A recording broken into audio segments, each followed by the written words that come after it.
жолдошуң оронууга макул болбосо, эмне кылыш керек? Күнөө кимге жазылат?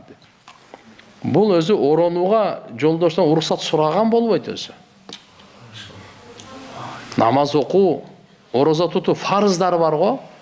Бул жерде махлуктан уруксат суралбайт. Фарызды аткарууда.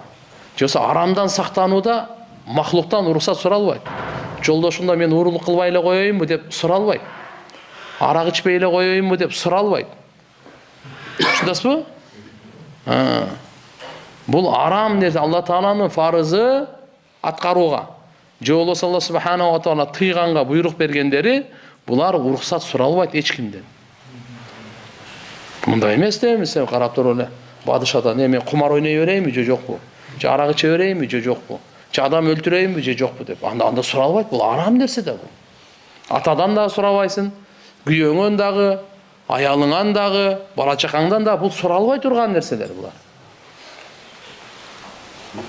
Намаз окуймунбу деп ал суралбайт нерсе бул. Намаз фарыз, мисалы, балага катты болду, акыл эси жакшы элеби? Окуш керек ал. Ага чейин эгер акыл эси жетпесе, же болсо балага да толо элек болсо, анда бөлөк кеп.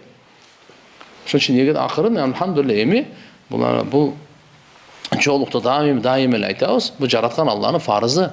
Бул сатыр туугандар.